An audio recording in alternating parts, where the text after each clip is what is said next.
Hello, I'm Ryan Haslam with your SCV NewsBreak for Thursday, October 31st.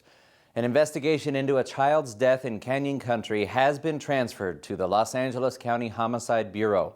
Deputies and emergency responders rushed a child to the hospital Wednesday after getting a call about a baby not breathing at home on Solomon Road, just north of Soledad Canyon Road. Deputies were stationed at several intersections along Soledad Canyon Road to assist with the transport Wednesday afternoon. The child did not survive. It's not clear whether the child died in transit or at the hospital. And just to be clear, officials at the local sheriff's station could not confirm if the death is being investigated as a homicide or if any arrests have been made as of yet. Investigators with the Los Angeles County Department of Public Health are trying to pinpoint exactly what made more than a dozen CalArts students sick to their stomachs this week. Health officials confirmed Thursday they're investigating 16 cases of what they suspect to be norovirus. The highly contagious stomach virus causes flu-like symptoms, including stomach pain, nausea, and diarrhea and vomiting. Students are reporting on social media sites that the outbreak is far greater than the number of cases being investigated. The school's media relations manager says they're trying to determine where the illness originated and are looking into a number of possibilities.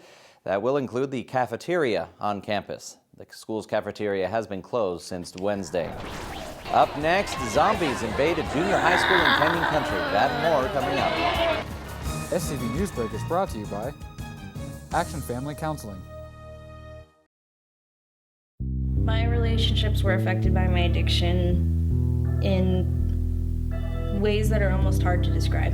I lost that trust and that sense of intimacy that you have with your family. Everyone says that, oh, it's just a plant, like you can't get addicted to it, but like really, it is addictive. If you're doing it all day, like every day, it's just like, that's all your life consists of is smoking weed, like then it's addictive. Think your son is, you'll never know, because it is hard to hide, but if you try hard enough, you can conceal it. There's no face to addiction. Like, your next door neighbor could be an addict and you have no idea. The people we deal with are great people.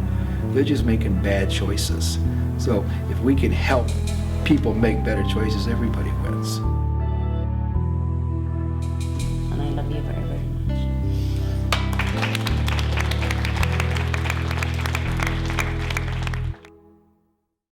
Zombies invaded Sierra Vista Junior High School Thursday. More than 40 teachers and staff dressed in full costume and danced to Michael Jackson and the Backstreet Boys during a zombie thriller flash mob at lunchtime. This isn't the first rodeo for the flash mob organizer and Sierra Vista English teacher Rob Izquierdo, who wanted to build a strong, positive bond among staff and have a little fun with the students. The first purpose is to create a community instead of a workplace. Forcing ourselves to collaborate with each other as teachers, spend hours learning the dance, builds camaraderie. And so what we want to have is a community versus a workplace. For the students, it's a chance to see us, a different side of us as teachers. I feel like in order for a student to learn, you have to invest in them first. And so this whole trying to make them smile and dancing and song and dance, it really shows that we're willing to go the extra mile to keep them interested. And it also creates school pride. Zombie Mob also performed at the Westfield Valencia Town Center on Saturday.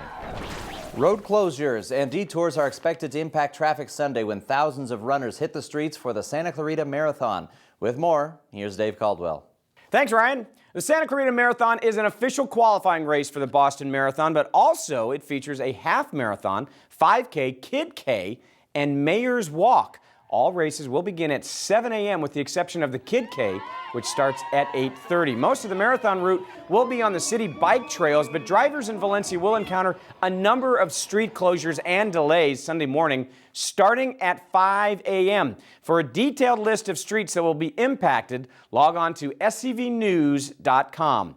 But before all that happens, it'll be football here in Santa Clarita as the game of the week will take us to Harry Welch Stadium, where the Golden Valley Grizzlies host the Saugus Centurions.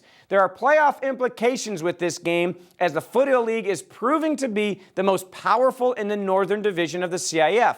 So an at-large berth, which would go to the fourth-place team, is highly likely. Our same-day broadcast at 11 o'clock Friday night exclusively on SCVTV and SCVTV.com. Ryan, that's our look at sports. Thanks, Dave. Now for your weather. A beautiful 78 degrees in Santa Clarita on this Halloween day. It's going to be a cool night, so make sure to bundle up before you go out trick-or-treating. Lows are expected in the 40s. More warm weather is expected Friday when highs are forecasted to reach into the 80s. After that, we'll start to cool down into a more fall-like weather. Daytime highs are likely to dip into the 60s by next week. That's all for tonight. For more Santa Clarita news, log on to hometownstation.com or scvnews.com. Thank you for watching and happy Halloween. SCV Newsbreak is brought to you by Action Family Counseling.